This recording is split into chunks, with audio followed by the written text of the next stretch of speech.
Good morning, all of you. Have a nice day. My name is Raju Chaudhary, and today we are going to learn about the moon, a natural satellite. आज का हमारा topic है the moon, एक प्राकृतिक उपग्रह है। Moon हम रात के समय स्पेस में, अंतरिक्ष में जब देखते हैं तो हमें चंद्रमा दिखाई देता है, और चंद्रमा जो है ये नेचुरल सैटेलाइट है। इस टॉपिक को समझने से पहले थोड़ा सा हम प्लेनेट के संबंध में बातें कर लेते हैं। A planet is a celestial body that orbits a star, is massive enough to be spherical in shape by its own gravity and has a smaller bodies from its orbit. ग्रह जो है आपके सोलर फैमिली में सूर्य का, ये सन का आपका family है। सन का फैमिली में 8 प्लेनेट है। सन के 8 फैमिली है, यानी 8 फैमिली जो है वो सन को क्या करते हैं, अपने अपने ऑर्बिट्स पे सूर्य का चक्कर लगाते हैं। सूर्य जो है वह एक तारा है। The sun is a star. Star किसे कहते हैं? जिसके पास अपना लाइट है, उसी को लाइट है, और वह जिसके पास अपना एनर्जी है, लाइट एनर्जी का काम करता है। जो भी हमारे स्पेस में, अंतरिक्ष में जो चमकते हुए दिखाई देते हैं वो सभी स्टार हैं। सिमिलरली सन भी एक स्टार है। तो प्लेनेट जो है वो कैलेस्टियल बॉडी है।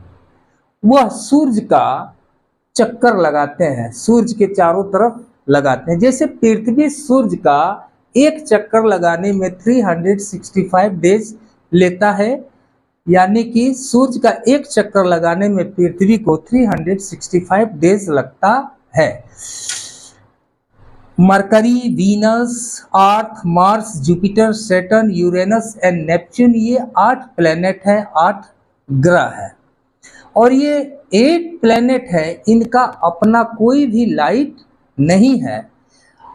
इनके ऊपर यानी पृथ्वी को भी लाइट कहाँ से मिलता है? तो सन से मिलता है। अब हम ये जानेंगे the distance between the sun and the अर्थ।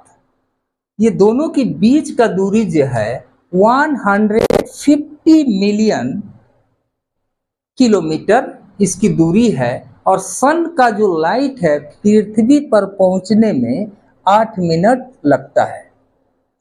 ठीक उसी तरह जिस तरह आपका पृथ्वी जो चक्कर लगाता है उसको लाइट कहाँ से मिलता है? सन से मिलता है। डिस्टेंस कितना है? 115 kilometre million. The moon is earth only natural satellite that reflect sunlight. ठीक उसी तरह आपका अर्थ का एक ही सैटेलाइट है, वो सैटेलाइट है आपका नेचुरल सैटेलाइट है, उसका नाम है मून। मून क्या करता है? मून पृथ्वी का चक्कर लगाता है, and that is the reason that it is called natural satellite. और रात के समय सूर्य का प्रकाश आप देखते हैं कि रात के समय सन जो है आपका, मून जो है स्पेस में, अंतरिक्ष में चमकता है। इसके पीछे का मुख्य कारण ये है, the main reason is that moon के पास भी अपना लाइट नहीं है। वह क्या करता है? सूर्य का प्रकाश उसके ऊपर पड़ता है और उसको सीधा रिफ्लेक्ट करता है, इसीलिए रात के समय चंद्रमा हमको चमकते हुए दिखाई देता है। और पृथ्वी का सबसे नजदीक जो उपग्रह है, जो सैटेलाइट है, वो है मून। और distance between the earth and the moon is 3,84,400। और कहीं कहीं ये दिया है आपका 3,84,403, कहीं पर 400 और कहीं पर 403 दिया है। और सूर्य का भी अपना ग्रेविटेशनल फोर्स है, पृथ्वी का भी अपना ग्रेविटेशनल फोर्स है, और चंद्रमा का भी अपना ग्रेविटेशनल फोर्स है। अर्थ और मून दोनों का ग्रेविटेशनल काम करते हैं, जिसका रीजन ये है कि समुद्र में आप सी टाइड्स देखते हैं, यानी कि समुद्र का पानी high tides and low tides, आपको ये दिखाई देता है कि समुद्र किनारे पानी ऊपर के तरफ चढ़ता है और नीचे के तरफ आता है, उसको हम कहते हैं।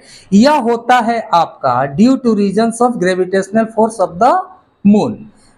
मून का ग्रेविटेशनल फोर्स के चलते टाइड्स आते हैं।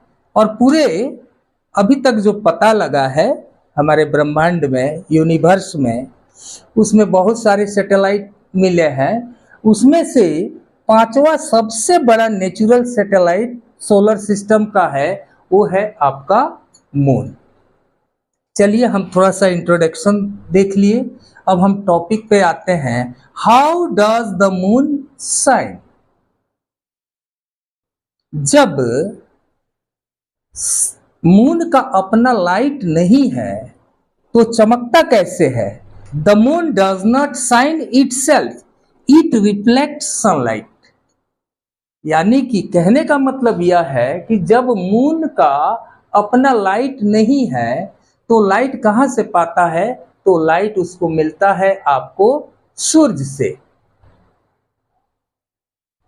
यानी मून के पास अपना कोई लाइट नहीं है। यहां तक तो हम समझ गए how does the moon shine. तो मून क्यों शाइन करता है, उसके पीछे का मुख्य रीजन ये है कि चंद्रमा के पास, द मून के पास अपना कोई लाइट नहीं है, और वो लाइट सूर्य से पाता है, और सूर्य से जब पाता है तो उसको रिफ्लेक्ट करता है। वही प्रकाश, वही लाइट जो है रात को हमको दिखाई देते हैं। ओके, अब हम दूसरा टॉपिक देखेंगे, the surface of the moon. यानी मून का सरफेस कैसा है? The surface of the moon is rough. आपका मून, ये मून है तो इसका जो सरफेस है उबड़ खाबड़ है। क्या है? प्लेन भी है, रफ भी है। इट हैज ग्रेट प्लेन्स, और वहां पर समतल भूभाग भी मिलते हैं, और वहां जो है प्लेन्स एंड ह्यूज माउंटेन, इसके ऊपर आपको बड़े बड़े माउंटेन भी मिलते हैं। यानी कहने का मतलब यह है कि मून का सरफेस रफ है, कहीं कहीं खुरदुरा है, कहीं कहीं पूरा प्लेन्स है, और कहीं कहीं बड़े बड़े माउंटेन है। और चंद्रमा पर there are million of big around hollows called crater. यानी मून के ऊपर बहुत बड़े बड़े क्रेटर, मतलब क्या होता है? गड्ढा, जो कि गोलाकार रूप में होता है। और ये बनता कैसे है? तो इसके पीछे का मुख्य कारण है कि स्पेस में आपका बहुत बड़े बड़े पत्थर के टुकड़े, यानी पत्थर रॉक्स जो है इसके ऊपर गिरते हैं, और जब गिरते हैं तो वहां पर आपका उसको गड्ढा बना देते हैं, उसको हम क्रेटर कहते हैं। The moon is covered with dark grey dust. Moon पर चारों तरफ डार्क ग्रे डस्ट जो है फैला हुआ है। The moon is about 4,500 million years old, the same age of the earth. जिस समय पृथ्वी की उत्पत्ति हुई, पृथ्वी बॉर्न हुआ, ठीक वही उसी समय चंद्रमा का भी, द मून का भी आपका उत्पत्ति हुआ, जो आज से 4,500 मिलियन ईयर्स ओल्ड है।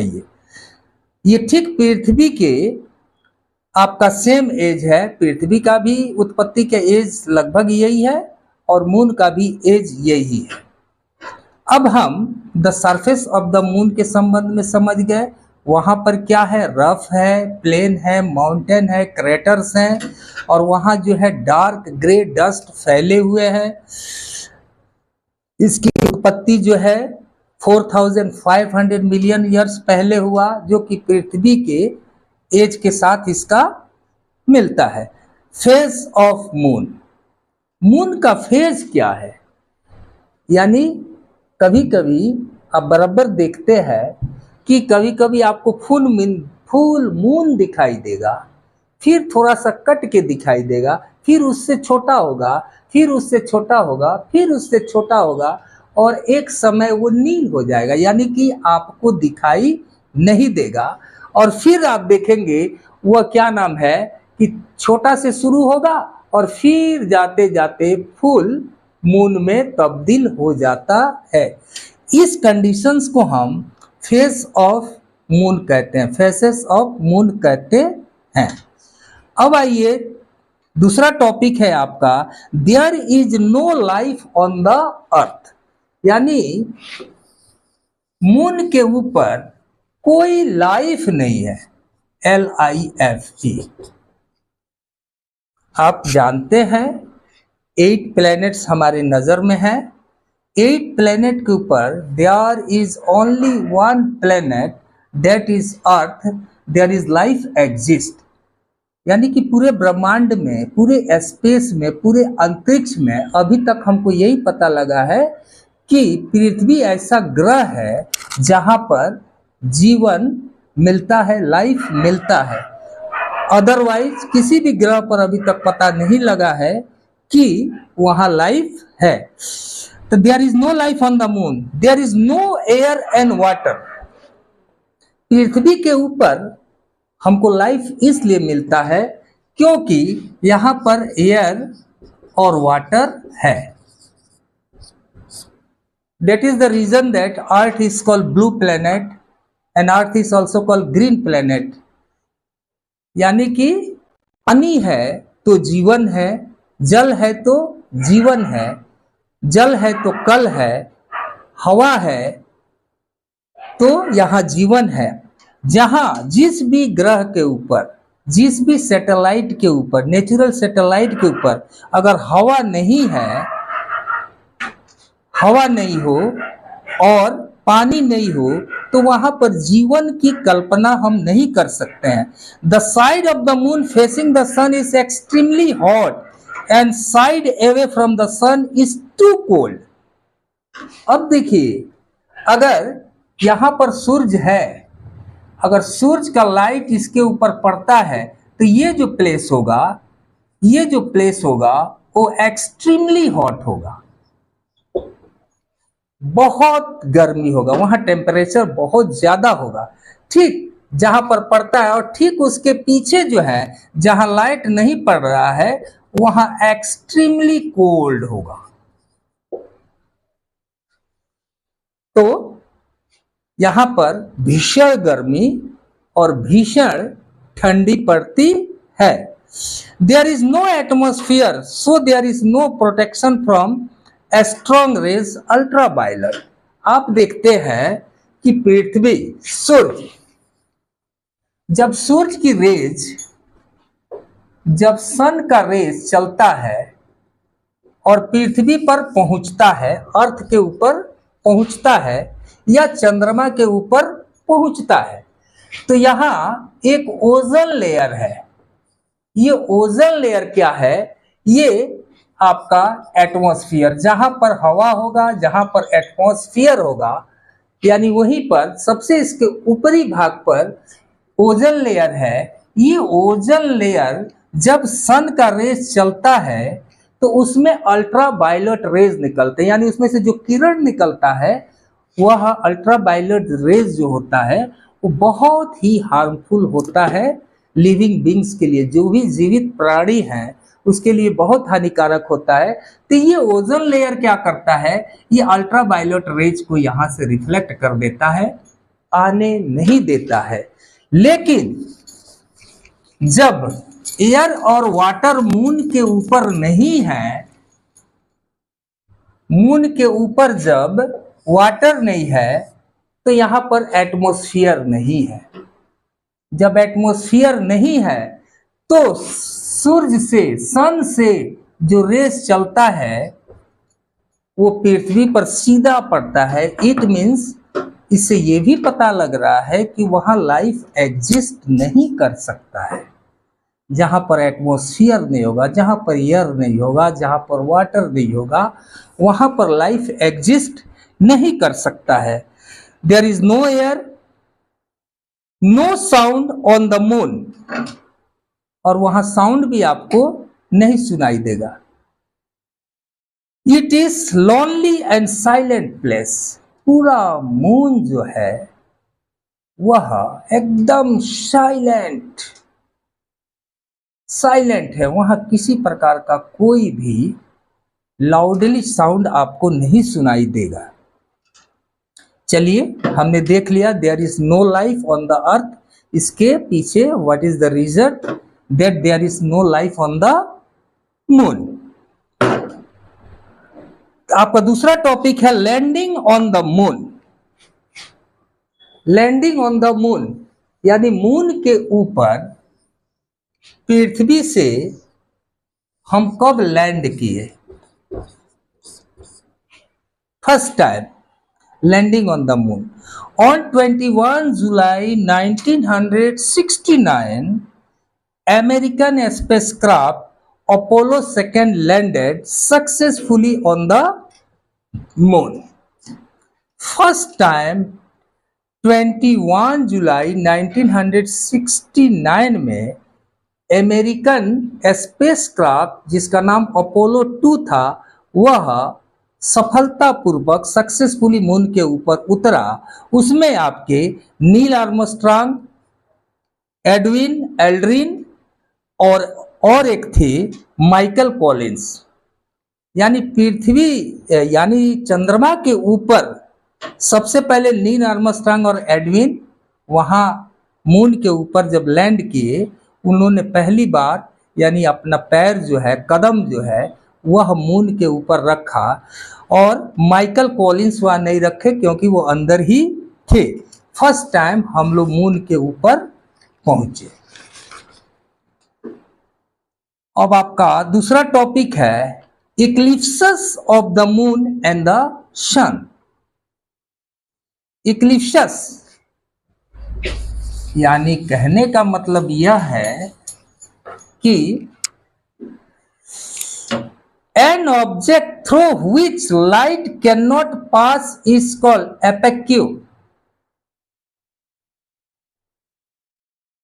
Opaque, the earth and the moon are opaque object.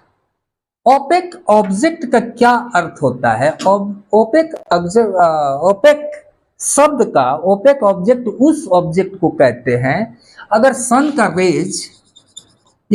का रेज चलता है और यहां अगर कोई वाल है तो ये सन का रेज इसको पार नहीं करेगा। तो अगर ये पार नहीं करता है तो इसका छाया बनेगा। क्या बनेगा? इसका शैडो बनेगा, शैडो। तो हमको ये पहले ही टॉपिक पर हम देख चुके हैं कि सन पृथ्वी के ऊपर, पृथ्वी का अपना लाइट नहीं है, चंद्रमा का अपना लाइट नहीं है, ठीक। सूर्य का लाइट से ये लोग क्या करते हैं? चमकते हैं। और सूर्य अगर इधर है और इसका लाइट जो है अगर अर्थ पे पड़ रहा है तो अर्थ का पीछे का साइड जो होगा, पीछे जो होगा वो लाइट क्या करेगा? पास नहीं करेगा। जो अपारदर्शी, जिसे हम कहते हैं अपारदर्शी, का अर्थ ये हुआ पारदर्शी ये हुआ कि जैसे कि एक शीशा हम लोग लेते हैं, एक साइड से दूसरे साइड देखते हैं, लेकिन शीशा के पीछे अगर कोई ऐसा वस्तु ऑब्जेक्ट को लगा दिया जाए तो वह लाइट को पार नहीं करता है। तो ऐसे ऑब्जेक्ट को, ऐसे नेचुरल ऑब्जेक्ट हो, उसको हम क्या बोलते हैं? ओपेक ऑब्जेक्ट बोलते हैं। अब हमको ये समझना है कि लूनर एक्लिप्स क्या है। What is lunar eclipse? जब सन, अर्थ और मून, जब ये एक साइड में, पहले आपका सन होगा, इसके बाद से अर्थ और मून, अगर ये स्थिति स्पेस में बनता है और ये बराबर ये स्थिति बनता है, ठीक है, तो अगर सूरज का लाइट आप देखेंगे, ये सूरज का लाइट चला, अगर ये लाइट चंद्रमा के ऊपर नहीं पड़ता है, यानी चंद्रमा हमको नहीं दिखाई देता है, तो इस स्थिति को, इस सिचुएशन को, इस कंडीशन को हम लूनर एक्लिप्स बोलते हैं। यानी सूरज का प्रकाश जब चंद्रमा पे नहीं पड़ता है, उस स्थिति को हम लूनर एक्लिप्स कहते हैं। It does not receive any sunlight and gets hidden from view. It is called lunar eclipse. यानी कि जब पृथ्वी बीच में आ जाता है तो लाइट इसके ऊपर हम लोग व्यू यानी उसको देख नहीं पाते हैं, इस कंडीशन को हम लूनर एक्लिप्स कहते हैं। इसे हम टोटल लूनर एक्लिप्स, यानी टोटल का अर्थ ये हुआ कि हमको किसी भी एंगल से चंद्रमा नहीं दिखाई देता है। और पार्शियल लूनर एक्लिप्स क्या है? पार्शियल लूनर का अर्थ ये हुआ, सूरज का प्रकाश अगर चल रहा है और चंद्रमा का कुछ ही भाग दिखाई दे, उसको हम पार्शियल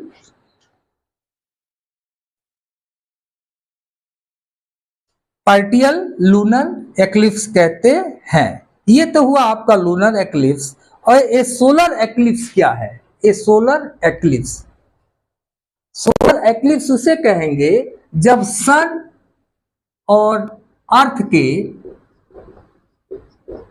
के बीच में मून आ जाता है, तो इस कंडीशन को हम सोलर एक्लिप्स कहते हैं। यानी कि बीच में पृथ्वी चला है तो लूनर एक्लिप्स, और बीच में अगर सूरज और पृथ्वी के बीच में मून आ जाए, इस कंडीशन को हम सोलर एक्लिप्स कहते हैं।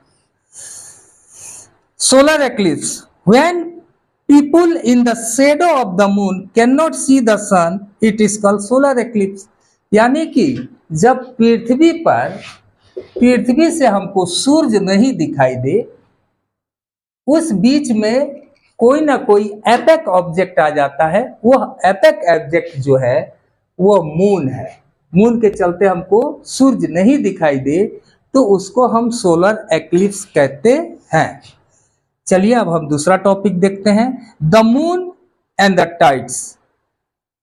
ज्वार भाटा। Tides are caused by the gravitational pull sun and moon. यानी पृथ्वी के ऊपर जो टाइड्स आता है, उसके पीछे का कारण ये है ग्रेविटेशनल फोर्स आपका अर्थ, मून और सन। तो मून का ग्रेविटेशनल फोर्स के चलते पृथ्वी पर आपका ज्वार भाटा आता है। The moon is closer to the earth. Moon से लगभग 150 मिलियन किलोमीटर सन है, और पृथ्वी का सबसे नजदीक कौन है? आपका मून है। 3,84,403 किलोमीटर इन दोनों की बीच का दूरी है। तो ये दोनों का ग्रेविटेशनल फोर्स जो है, ग्रेविटेशनल फोर्स क्या करता है? ग्रेविटेशनल फोर्स जो है वह किसी वस्तु को अपने तरफ आकर्षित करता है। जैसे ये डस्टर है, डस्टर को हमने छोड़ा तो ये नीचे के तरफ गिर रहा है, ये ऊपर नहीं जा रहा है। इसके पीछे का मुख्य कारण है कि पृथ्वी का ग्रेविटेशनल फोर्स जो है वो अपने तरफ वस्तु को आकर्षित करता है। Gravity moon is the reason of tides. यानी पृथ्वी के ऊपर जो ज्वार भाटा आता है, उसके पीछे का मुख्य कारण है मून का ग्रेविटेशन। अब आइए हम लोग देखते हैं artificial satellite. What is artificial satellite? What is use of artificial satellite? And human made, जब आदमी के द्वारा निर्मित कोई ऑब्जेक्ट है, कोई भी वस्तु जब आदमी बनाता है, moon is natural object in our space, but rocket is artificial satellite. Man made object which revolve around the earth, the moon does not call satellite. यानी कि the moon is not called artificial satellite, it is natural satellite, but man made object which revolve around the earth and the moon. यानी कि मानव जो है, आदमी जो जिस artificial satellite बनाता है जो पृथ्वी का चक्कर लगाए, जैसे चक्कर लगाता है चंद्रमा, वैसे ही चक्कर अगर आर्टिफिशियल ऑब्जेक्ट लगाता है, रॉकेट लगाता है, रॉकेट के माध्यम से हम स्पेस में सैटेलाइट को भेजते हैं और वो क्या करता है, पृथ्वी का चक्कर लगाता है. ठीक वो मून का भी जा करके उसका चक्कर लगा करके उसका रिसर्च करता है कि पृथ्वी मून के ऊपर क्या स्थिति है. तो उसमें Sputnik 1 was launch to orbit space by Russian scientist. Sputnik first जो है वो लॉन्च किया गया, फर्स्ट लॉन्च किया गया वो रशियन साइंटिस्ट ने किया, रशिया कंट्री.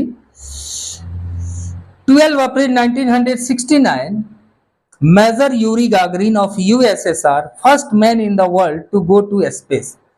और वह 12 अप्रैल 1969 में फर्स्ट टाइम यूरी गागरिन नाम का व्यक्ति, जो कि रशिया का साइंटिस्ट था, जो स्पेस में गया. वेलेंटिना टेरेस्कोवा ऑफ यूएसएसआर, यानी कि यूएसएसआर का वेलेना टेरेस्कोवा, जो एक औरत थी, एक वुमेन साइंटिस्ट थी, वह 3 अप्रैल 1984 में वह मून के ऊपर गई. राकेश शर्मा फर्स्ट इंडियन, और भारत के राकेश शर्मा फर्स्ट इंडियन हैं जो कि मून पर गए. और भारत ने बहुत सारे सैटेलाइट को बनाया. आर्यवर्त है, आपका भास्कर है, रोहिणी है, एप्पल है, इनसेट है, INSAT I1, INSAT IB, INSAT IC, INSAT ID. ये स्पेस क्राफ्ट यानी कि आपका आर्टिफिशियल सैटेलाइट हम मून के ऊपर या पृथ्वी के ऊपर भेज के उसके ऑर्बिट पे ऊपर हम चक्कर लगवाते हैं या मून पर भेजते हैं, इसके पीछे का क्या कारण है, तो हमको ये जानना है. Uses of artificial satellite. आखिर हम आर्टिफिशियल सैटेलाइट क्यों भेजते हैं? Artificial satellite are use for a variety of purpose. यानी कि आर्टिफिशियल सैटेलाइट हम का प्रयोग हम स्पेस में भेज करके हम भेजते हैं, इसका हमको बहुत फायदा है. यानी उससे हमको वेरियस पर्पज, हम बहुत सारी आवश्यकताओं को, बहुत सारे अपने आवश्यकताओं को पूरा करने के लिए हम आर्टिफिशियल सैटेलाइट भेजते हैं. इंक्लूडिंग आपका कम्युनिकेशन है, कम्युनिकेशन में इसका यूज किया जाता है, वेदर फोरकास्टिंग में किया जाता है, नेविगेशन में किया जाता है, साइंटिफिक रिसर्च के लिए किया जाता है, मिलिट्री इपिनोज में किया जाता है. They are human made object into orbit by rockets. और हम पृथ्वी के ऑर्बिट में और चंद्रमा के ऑर्बिट में हम रॉकेट के माध्यम से उसको वहां भेजते हैं. कम्युनिकेशन, आप जब टीवी खोलते हैं वह आर्टिफिशियल सैटेलाइट के चलते आपका टीवी पर जो पिक्चर दिखाई देता है, ब्रॉडकास्टिंग दिखाई देता है, रेडियो पे आप जो न्यूज़ सुनते हैं और इंटरनेट, ये सब आपका आर्टिफिशियल सैटेलाइट के द्वारा ही होता है. वेदर, यानी कि वेदर का ये हुआ कि मॉनिटर वेदर, कहाँ का टेम्परेचर क्या होगा, कब वर्षा होगी, कब आपका तूफान आएगा, कहाँ ज़्यादा गर्मी पड़ेगा, समुद्र की क्या दशा है, वहाँ कब टाइड्स आ रहा है, बहुत भयंकर टाइड्स आ रहा है, उसका भी आपका वेदर का भी पता हम आर्टिफिशियल सैटेलाइट से करते हैं।